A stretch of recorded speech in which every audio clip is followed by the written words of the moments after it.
let's check in on the shares of online insurer Lemonade, because they're moving lower today, guys, after a disappointing third quarter outlook, it would seem. Let's dig into where this company is going, discuss some of the numbers coming out of their earnings.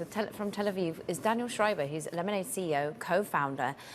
I want to ask you about some of the analysts worrying about the elevated loss ratio, about the guidance, about the weakness, Daniel. Do you see weakness? What do you feel about the market reaction? No, so we're actually thrilled with the results of this quarter. We've seen 91% year-on-year growth. We're seeing every aspect of our business growing as well. So customer growth, growth of premium per customer, retention rates are improving. So I think all the lights are green. The stock didn't respond in kind. It does that every quarter. So we do see some of the dynamic of buying on the rumor, selling on the news, or what have you. But focused as we are on the long term, we really don't pay that much heed. We're seeing all of the dynamics improving, the business growing very, very fast, and the fundamentals of the business in terms of how many customers we have, how many products they each buy, how long they stay with us. Yeah. All of those are showing very strong signs of health. Daniel, there has been some concerns here, and we've seen it at least from some of the sell-side analysts being raised here about the growth prospects here. When this company went public a year ago, there was a lot of talk about the technology that Lemonade had, that this would sort of allow it to mitigate risk in a way that maybe traditional insurance companies couldn't do here.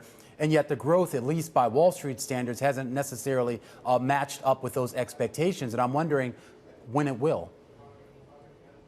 Yeah, I'm not sure I accept the premise of the question. I think the growth has exceeded Wall Street's expectations. In fact, we've been public now for 5 quarters. This is the 5th time that we have beat analysts' expectations. So we've been beating and raising every time. So I think we are ahead of where Wall Street has expected us to be, indeed ahead of our own expectations. We've exceeded our own guidance 5 times in a row as well. So I don't think that's a real dynamic. In fact, I mean, it's a real dynamic in that we track the data. I mean, based on the average of estimates that Bloomberg tracks, and then we sort of look at the numbers that have been put out, it's been inconsistent. And this seems to be raised time and time again. And I mean, if the business model is there, no one's really questioning that. I guess the question is maybe our expectations too high, or maybe is the company not necessarily guiding the street in a way that is a little bit more in line with what I guess the street is looking for? I don't want to go toe-to-toe on different analysts' expectations. The numbers that you're laying out there, the picture that you're painting, is not one that I'm familiar with. So we have seen ourselves beat expectations time and again, but I have to tell you that managing expectations and beating them, important though it is not really the focus of our work. We are in a market that is massively disruptible, perhaps the largest disruptible industry in the world. And we are still in the early innings. We've been growing at a very rapid rate, as I say, almost doubling year on year this last year. In fact, we've been accelerating our growth. Our growth this quarter and last quarter didn't really grow fast, but grew at an accelerated rate. So we're seeing a lot of those signs of health. And we are in a market that is endlessly big. We are still in the early innings. We could grow our business 10x from where it is today, and then 10x again, and we would still be a modestly sized insurance company. It's really possible to just grow stunningly big. This is a market that at first approximation is kind of endlessly big from our perspective. Talk to me. I think that... Yeah, no, sorry to interrupt. Talk to me generally about this shift that we've seen. A lot of millennials are giving up renting in big cities, moving to suburbs, buying their first home. What is your ability to convert renters into homeowner policies as we continue to watch this trend unfold?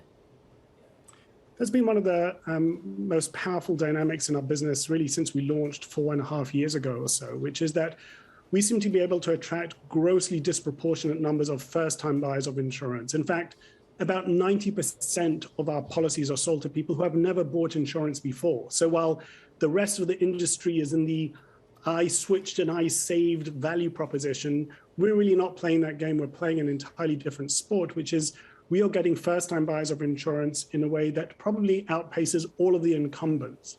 So we are seeing those policyholders come to us. They're drawn by our lower fees, by the fact that they can buy insurance in 90 seconds, they get paid in 3 seconds, and the fact that there is a social give-back component to our business. All of that creates a cocktail of value propositions that appeals to younger consumers, and they come to us perhaps more than they're coming to any other brand in the United States. And then the really interesting dynamic happens, which is what you alluded to, which is that they go through predictable life cycle events. They join us as students or as young adults buying a policy as cheap as $5 a month. And then they become homeowners. And then their premiums grow 500%, 1,000%. These are very dramatic upsells. And now a big chunk of our homeowners policies are sold to existing customers with zero incremental spend to get 10x the premiums. And we're seeing that with pet insurance and life insurance, all products that we've launched just in the last year. Daniel. In fact, the premium per customer has been growing at an accelerating rate as well because of that dynamic. Just 30 seconds left. I know you're getting into car insurance and the like as well. How much pressure do you feel to become cash flow positive? I know you say it'll be in the next couple of years, but people want to see it earlier. Do you worry about that? No, and I wouldn't set that expectation. I think the opportunity before us is too big.